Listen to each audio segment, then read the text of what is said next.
बालक धीरे धीरे आपसे बात करना सीख जाता है, तो क्या आप उस बालक को पढ़ा लिखा कहेंगे? आप उसे पढ़ा लिखा तो नहीं कहेंगे। लेकिन वो बालक जैसे जैसे बड़ा हो रहा है, आपसे बात कर रहा है, आपकी बातों को समझ रहा है, न सिर्फ आपकी बातों को समझ रहा है बल्कि औरों की बातों को भी सुन पा रहा है, समझ पा रहा है, लेकिन क्या आप उसको तब भी पढ़ा लिखा कहेंगे? आप उसे पढ़ा लिखा कभी भी नहीं कहेंगे।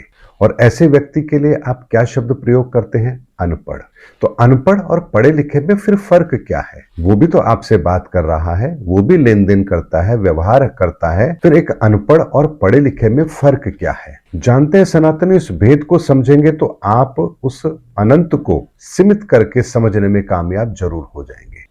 जैसे एक अनपढ़ व्यक्ति सिर्फ उतना ही जानता है जितना उसने सीखा है, समझा है, उसके अतिरिक्त ना वो जान सकता है ना समझ सकता है। उस अनपढ़ व्यक्ति के सामने यदि कोई बात रख दी जाए जो लिखित में है, तो क्या वो उसे पढ़ पाएगा? किसी पुस्तक को क्या वो पढ़ पाएगा? नहीं पढ़ पाएगा। जबकि बोलना वो जानता है। आप उसी पुस्तक में जो लिखा है वो आप उसको बोल के बताइए, वो आपकी बातों को समझ लेगा, हो सकता है आपको उसका रिप्लाई भी कर दे। लेकिन यदि आप उसके सामने किताब रख दे तो वो उसको नहीं पढ़ पाएगा। तो ऐसे में यही परिस्थिति अगर हम इस समय पर अप्लाई करें धर्म के ऊपर, तो हम सब की भी परिस्थिति ऐसी ही है। और ऐसी क्यों है? क्योंकि जिन भी महापुरुषों ने उस परमात्मा को, उस असीमित को जानने का प्रयास किया, वो सारा का सारा मार्ग उन्हें भीतर की ओर लेकर जाता है। तो भीतर की जब उन्होंने यात्रा की तो वहां उन्होंने बहुत कुछ उस परमात्मा के बारे में पढ़ा है, लिखा है, समझा है, जाना है।